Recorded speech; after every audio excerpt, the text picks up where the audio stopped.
Today we are here with Mel Abbott from Empower Therapies, and Mel has changed the lives of over 1,000 New Zealanders who have suffered from chronic illnesses, and the results need to be seen to be believed. Here is a typical testimonial that Mel gets every week. My husband did Mel Abbott's course recently. I attended as a support person. It was the most amazing thing I have ever witnessed. I watched all 8 people who had come for a variety of problems, including depression, chronic pain, severe anxiety, irritable bowel syndrome, and chronic fatigue. Some of them had been suffering for 30 years. All of them arrived looking tired, pale, and very unwell.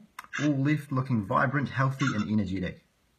There are no words to praise Mel and this course enough. Thank you, Mel. So, Mel, tell me, these results are obviously remarkable. How do you do this? Well, the course is called The Switch, and it's 4 days long. So it's a group of 8 people. So that support person had come along and watched 8 people recovering. And on day 1, we're looking at explaining why people have become so chronically ill. So understanding the interaction of mind and body and the role of the stress response, because when someone's body gets stuck in a stress response, it drains all their other body organs and then they get more and more symptoms. So helping people to understand that can help to sort of demystify illness and make it feel less frightening. And then I teach people techniques to calm the stress response, because once the stress response is calmed, the body can start healing itself again naturally. So that's a big part of day 1. We also look at rewiring neural pathways. So when you're chronically ill, your brain pathways become wired up in a different way. So I teach people techniques to practice to rewire their brain into pathways that are more useful to them for wellness. So there's a lot on day 1, and then they have to go out and practice overnight. And day 2, we're looking at the deeper underlying emotional causes behind their illness. So looking at what was the first event that caused this and clearing the emotions out of the way, so that can also aid recovery, because sometimes these old traumas get sort of stuck in the body system and keep coming out in other ways. And then on day 3, we're looking at lifestyle changes that will also assist recovery, because sometimes you can do all you like changing your thinking patterns and rewiring your brain, but if you're still living in a toxic environment, or you're living on takeaways and smoking and all those things, that will still mean that you're not fully healthy. So we need to look at lifestyle factors as well. And then on day 4, we're looking at beliefs. So it's like the final sort of mop-up day to clear out anything that's left that might be contributing to illness. And sometimes people have some faulty belief patterns that are sort of maintaining illness patterns for them. So we clear those out as well, and then they go away and just keep practicing until they're all better. And for some people, that is literally days. Like the group that I ran last week, out of 8 of them, 2 of them were already all better by the end of the course. They'd already got no symptoms, didn't need switch anymore, they were just already healthy. Generally, most people get there in about the sort of 2 to 6 week window if they practice enough. Some people take 3 months, 6 months, 9 months, but for most people, they'll be in a pretty good place within 2 to 6 weeks. So and I follow everyone up for a year, so I'm making sure that people are maintaining their changes, and yeah, people do really great here. Yeah, and for the cynics out there that are saying these results, these people mustn't have had a physical illness at all. What are you operating with, a mental issue or a physical problem? For people who are chronically ill, they get disbelieved a lot. I certainly did when I was ill, and people say, oh, well, if you just got up and got busy again, you'd be okay. Maybe it's all in your mind, which is just so hurtful to hear when you're sick, because it's not the case at all. All my clients are genuinely physically ill, and they're not making it up. It's not all in their mind. However, mind and body interact all the time. So we can do things with our mind that can help our body physically to heal. So when you calm the stress response, it does actually activate a whole lot of physical healing in your body. and so people are able to physically recover. Now, the fact that they used a mind-based technique to allow physical recovery does not mean that it was all in their mind in the first place and that they were making it up. It just means that, mind is one of the ways in which we can start changing a physical illness pattern. Yeah, I think you've had people go that have been diagnosed with food allergies, and they've left. Every group has some of those. And so how do you turn that around? Because they've got a clinical diagnosis of a food allergy. How can they leave with no food allergy? Well, it's when you're chronically stressed, your key priority is to run away from the tiger or fight the tiger. And in order to do that, you're going to have to pump up your heart and your lungs a lot. So that you get lots of blood flow into your limbs with lots of oxygen in it, because that will make you able to run faster from the tiger. Now, if you're sending all your energy into heart, lungs, limbs, that means you're having to steal the energy from somewhere else. And one of the places it gets stolen from is the digestive system, because it really doesn't matter to digest your breakfast if you're about to be someone else's breakfast. So when you have low energy in the digestive system, because it's all being diverted to heart, lungs, limbs, then the body just cannot break down more complex foods. So when you calm that stress response back down, that allows energy to be diverted back into the digestive system, and then straight away your body goes, oh, okay, yep, we've got enough energy here to break down those other foods again. So there's also some mind factors. If people have been gluten-free for many, many years, they've become quite scared to eat gluten. So even if they've calmed the stress response down and their stomach now has enough energy to process gluten, when they go to eat something with gluten in it, they might feel quite scared. And as they're looking at that food going, oh gosh, I hope I don't react, that very thought is what is going to then cause their stress response to be reactivated, which will then mean they don't have enough energy in their digestive system to break down the foods. So that's where the role of shifting the mind patterns is just as important as calming the physical stress response down, because it's those thoughts that could reactivate that pattern anyway. So without doing the 4-day course, can somebody turn off their stress response, or do they sort of need to go to the course to learn the tools and systems to be their own personal coach? Well, certainly the course is a very comprehensive, full way of getting help, because it's very, you've got 4 days here with me as your trainer, lots of individual coaching, helping people spot their blind spots, all that sort of thing. However, there are lots of shorter versions too. I'm holding a 3-hour intro seminar in Christchurch in November, and so that will be to teach people as many techniques as I possibly can in 2.5 hours. So there will be lots of things that people can do themselves, and for some people that's all they need. They make a full recovery without having to come and do the whole 4-day program. Other people just get really big improvements and feel inspired to then come and do the 4-day program. For people who are hoping that they can get well just from listening to this, I'd encourage them to definitely have a go. If you know the importance of calming your stress response, you can make lifestyle changes yourself to try to do that. So, doing more meditation, reminding yourself to think slower, move a bit slower. People who are very stressed out, they talk very fast and everything's very vigorous, and it's like, just calm it all down, slow it down, breathe more deeply, spend some time every day just sitting, listening to bird song, reassuring yourself that your body can heal, your body is amazing, your body is designed to heal itself. It just can't do that when you're in a stress response. So the more that you can calm your own stress response down, the more you activate your body's own healing. Awesome. Hey, that's a big topic. Can you go into a little bit more detail about your success rates with various conditions, whether it be depression, anxiety, chronic pain, chronic fatigue, or anything else? Yep.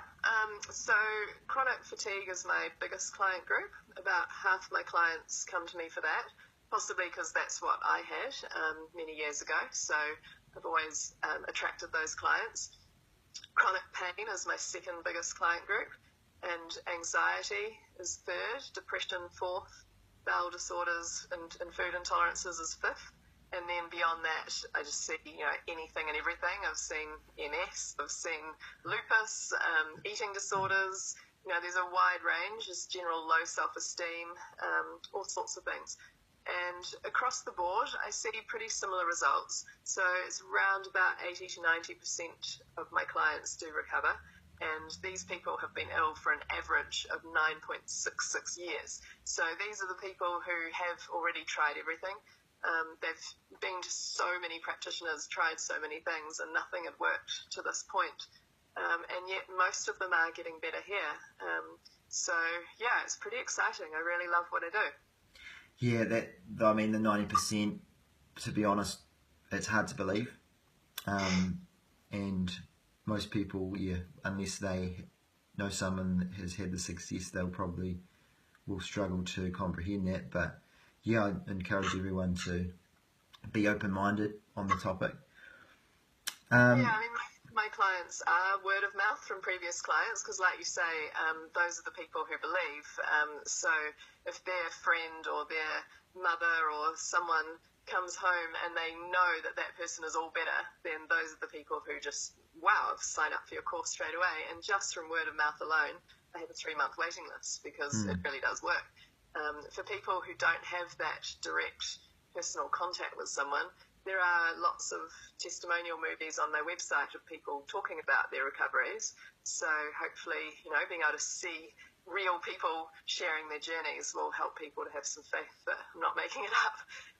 Or coming along to the intro seminar and hearing it all firsthand and meeting me then is another good way to get some faith that it really is possible. Hey, Mel, before we wrap it up, can we touch on pain gate theory and explain a little bit about that? Yep. So historically, doctors knew that to experience pain, like if you stub your toe, the message has to go all the way from your toe up to your brain, be processed and sent back down to your toe. And that's why there is this sort of little lag, and you stub your toe and initially you think, oh, it's okay. And then bang, the pain comes in, about just under a second later. So they already knew the brain was involved.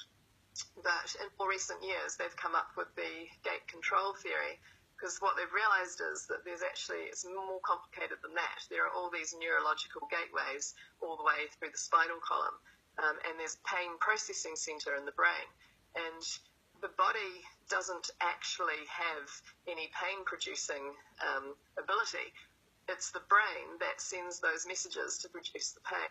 So what has to happen, the brain has to make a decision about whether to send those messages down to that place where you feel the pain. So an interesting or funny story about that, there was a man that had a nail gun that shot through his work boot. And he was just screaming with pain from this nail that had gone straight through his foot. They took him to hospital and they had to, I don't know how they were just trying to get some anesthetic into his foot to be able to then pull the nail out to be able to remove his boot. And it's like all really gruesome and awful. And finally they get this boot off him and they look at his foot and there wasn't even a scratch on his foot. The nail had gone straight between his big toe and his second toe. It hadn't even touched him. But because he saw the nail go through his foot, his brain, pain processing center, filled in all the missing information and produced the pain as if the nail had gone through his foot. Now, that doesn't mean he was making up the pain. What that means is that the brain is a really big component in producing the experience of pain. So the brain saw, oh my God, a nail just went through my foot. And so it sent masses of pain signals to his foot. In the case of chronic pain, the pain center has become faulty. So it's become overactive and it's sending pain messages all the time at very high levels. And the person is genuinely experiencing enormous pain. They're not faking it, it's real. But the reason they're being sent is because the pain center in the brain has become overactive. So what we need to do is calm that pain center in the brain so that it can return to normal levels, which is to send a pain message when something's genuinely been injured, but to be not sending messages the rest of the time. Wow, that's amazing. just before we wrap it up, what got you into this topic? Do you have a big why, big reason that you do this job? Yeah, absolutely. So, I was a healthy, happy 18-year-old, and then I had quite a bad head injury, and that left me on an invalid's benefit for 11 years. During that time, it went from being a head injury, post-concussion syndrome, through to being re-diagnosed 4 years later as chronic fatigue syndrome. And I was on an invalid's benefit the whole of my 20s and was searching for cures all the time. We spent over $100,000 on treatments that failed. We tried everything we ever heard about, all the mainstream stuff, all the alternative stuff. And I was just so ill. I could barely walk up one flight of stairs. I had to lean on the handrail and pull myself up with my arms as well as my legs just to get up the stairs. I couldn't work. I couldn't read. I couldn't drive. I slept every afternoon from 3 till 6 p.m. and when I was awake, I was just lying on the couch. And then I heard about a mind-body course based on NLP principles, neuro-linguistic programming, and I went and did that. And even day one, I was a whole lot improved, but by 2 weeks later, I was 100% better. I practiced a lot, and at the 2-week mark, I had that day where I was went, oh my gosh, I'm all better. And it's now 10 years later. I've been fully healthy for 10 years. I've never had even the slightest wobble into chronic fatigue. I just celebrated my 10-year anniversary of being well by flying over the Grand Canyon and riding a horse through the Bryce Canyon and going on a cruise in Alaska. And it was just such a wonderful feeling to think, wow, that whole 11 years, it's now 10 years ago. And in that 10 years, I've trained in the same techniques, and I've been helping hundreds of people to get better, and now I've developed my own program, The Switch, which is just so exciting. Last year it got 3 people out of wheelchairs in its first 4 months. Wow. It's just so exciting. I mean, this is not spinal cord injury people, but people who are in a wheelchair due to fatigue or pain issues. It was just so wonderful to see people getting well so quickly. Yeah, that's amazing. And you're still in contact with some of those clients? Yeah, well, I follow up all my clients for a year, and then after that, it's up to them to contact me if they need me. And I hold reunions, when I'm coming to Christchurch in a couple of weeks' time, I'm holding a reunion to catch up with my previous clients again. So we always go out for dinner and have a nice catch-up, and even years after I've seen people, they often still come back and fill me in on all the great updates of their lives. So I do enjoy staying in touch with how people are getting on. Great. So you were down in Christchurch in November, and Dunedin in November as well. Where can people find out more? That's for your short course? Yeah, so I'm starting in Dunedin on I think that's the 15th of November. And then I'm going to be in Christchurch on this Sunday the 19th. Let me just make sure I've got that right. Sunday the 18th, sorry. Thursday 15th in Dunedin, Sunday the 18th in Christchurch. And it's a 3-hour intro seminar in each town. So really great opportunity to come along and meet me and hear quite a lot of the day one content and a little bit of the day 2 content, and get a lot of techniques to go away and practice, plus weekly support emails for 4 weeks. So it's a good way to get started, and for some people that will be enough. There are people who have emailed me a few weeks later and said, thanks for your seminar, I'm all better, I don't need to come to your full course, can you take my name off the waiting list? So it's always fun. And for others, they're just big improvements and inspired to come and do the whole course. So that's probably the best starting point, is come along to an intro and learn more about it, learn some more techniques. They can go to my website, empowertherapies.co.nz, and look at testimonial movies, get inspired by those. There's some previous seminar movies. There's a whole lot of stuff on there, info about the Switch and so on. So yeah, they can go and have a look at that. And you can also, there's a seminars page there, so they can get links to buying the tickets to come along to the intro seminar. Awesome. All right, Mel, we'll have to call it there. We've been going for 20 minutes, and we could keep going for another 20 minutes. But yeah, let's hope some people from Canterbury can change things for the better in November and start them on a different journey. So great, thanks for giving your time today, and Thank you. really appreciate it. Catch you later. All good. Okay, Bye. see ya.